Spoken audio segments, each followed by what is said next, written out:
할렐루야. 오늘 하루도 성삼위 하나님을 성호를 찬양하면서 하루를 시작합니다.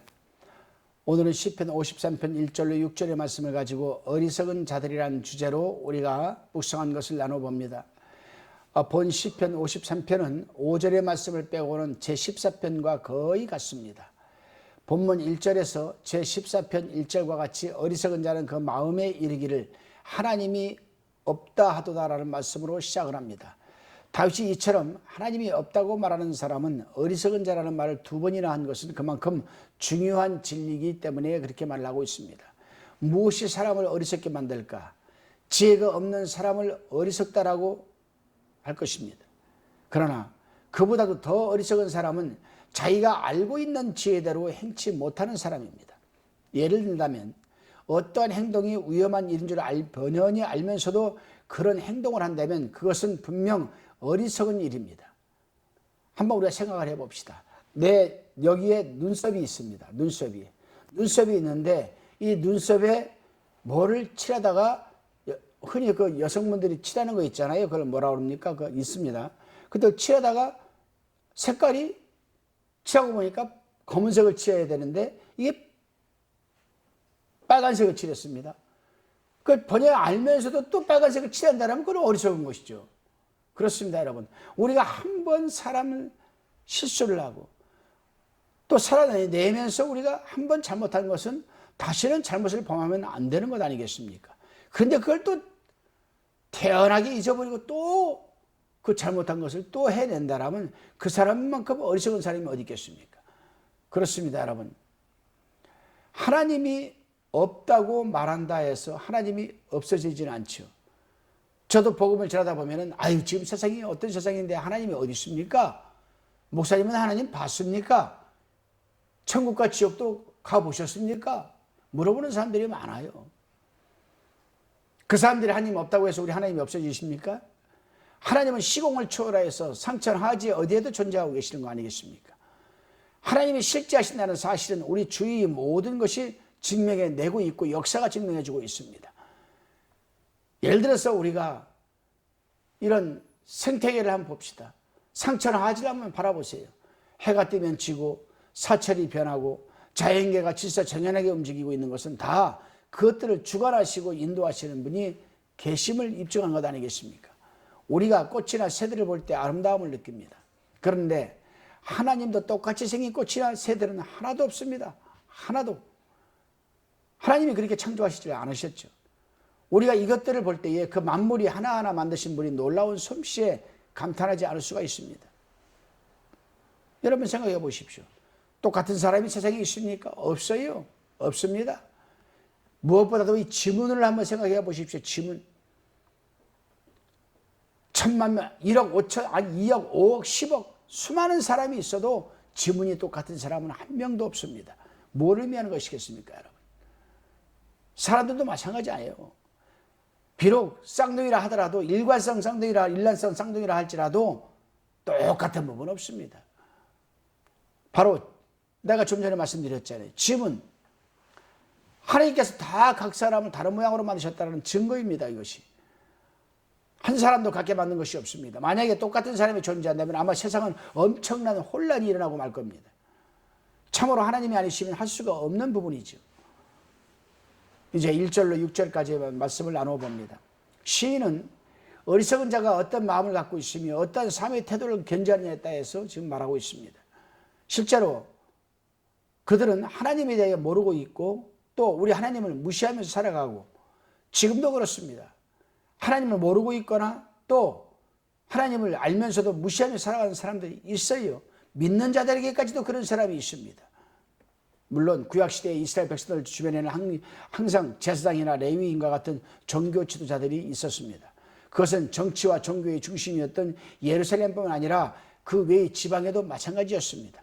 그러므로 이스라엘 백성들은 종교 지도자로부터 끊임없이 하나님과 그분의 능력에 대하여 들어왔을 것입니다. 뿐만 아니라 그들은 의무적으로 종교의식에 참여해야만 했습니다. 그러나 그럼에도 불구하고 이스라엘 백성들 중에도 하나님을 알되 다만 철학적 혹은 어떤 관념적으로만 아는 사람들이 있었을 겁니다. 그런 사람은 하나님의 이름은 말하지만은 하나님이 살아계셔서 우주와 인간의 모든 문제를 주관하신다는 사실을 진정으로 믿지 않았을 것입니다. 그리고 사람들은 하나님을 자신들과 전혀 무관한 존재, 오직 이상적인 세계에서만 영향력을 행사하는 존재로만 인식하였을지도 모릅니다. 이에 따라 무신론자들은 하나님께서 이 세상을 통치하신다는 사실을 믿지 않고 또 제멋대로 살아갑니다. 또한 그들은 하나님의 능력이 힘입지 않기 때문에 선을 행할 능력이 없지요. 물론 그들에게는 선을 행하고 싶은 마음조차도 없을 겁니다. 왜냐하면 그들은 모두 태어날 때부터 부패하였기 때문입니다. 그래서 그들은 하는 일마다 하나님 앞에 가증하며 하나님을 슬프게 할 뿐입니다. 뿐만 아니라 양심이 무너질 대로 무너져서 그 같은 사악한 행위를 하면서도 아무런 가책을 느끼지 못하는 겁니다. 자신들은 스스로 지혜롭다고 생각하면서 그 헛된 지혜를 동원하여서 더욱 죄스러운 일들에 집착하는 것입니다. 저는 얼마 전에 미국에 있는 친구로부터 새벽에 전화 한 통 받았습니다. 민 목사, 거기 지금 새벽이지? 새벽이야. 여긴 지금 아침 10시야. 근데 참 마음이 슬프다. 이렇게 얘기를 해요. 왜 슬프냐? 우리 교회 나오던 청년 하나가 총기 사고로 죽었다는 겁니다.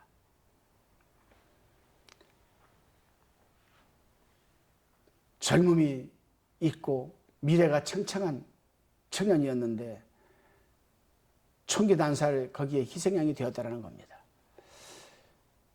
그런데 더 가슴이 아픈 것은 우리 교회 청년을 죽인 그 당사자가 흑인이었는데 양심의 가책을 느끼지 않고 얼굴을 따뜻하고 당당하게 들고 회개하지도 않고 미안한 마음도 없고 경찰서에 앉아서 배고프다고 밥 달라고 그러고 있는 모습을 보면서 기가 막히더라는 겁니다. 그렇습니다, 여러분. 정말 양심이 무너질 대로 무너진 자들은 사악한 행위를 하면서도 아무런 가책을 느끼지 못하는데 그들은 그들 나름대로 자신들이 지혜롭다고 생각을 합니다. 정의롭다고 생각을 합니다. 여러분, 그러나 우리 하나님은 인생의 모든 일을 감찰하고 계신다라고 본문의 2절에서 말하고 있습니다. 무지한 우리 인간들이 그 사실을 알지 못할 뿐입니다. 그들은 자신들의 헛된 지혜와 영적 무지로 인하여서 심판이 더욱 속히 임하기를 어리석게도 스스로 제청하고 있는 것 아니겠습니까? 그렇습니다. 우리 하나님의 사람들도 하나님의 말씀이나 하나님에 대한 이야기를 날마다 듣고 읽고 접하면서도 얼마든지 무신론의 늪속에 빠질 수 있다는 사실을 우리는 분명히 깨달아야 합니다. 이번 코로나 사태를 보십시오. 코로나 사태를 통해서 여러분 얼마나 많은 성도들이 교회를 떠났습니까? 과연 그들이 진정한 하나님의 백성입니까? 아니에요. 저는 아니라고 생각합니다. 얼마나 많은 주의 종들이 이번 코로나 사태로 인해서 교회의 문을 닫았습니까? 그들이 진정한 주의 종들입니까? 아닙니다. 저는 사꾼이라고 생각을 합니다. 비바람이 몰아치고 환난이 몰아친다 할지라도 어떤 상황에서도 우리는 예배를 드려야 하고 하나님께 영광 돌려야 되지 않겠습니까?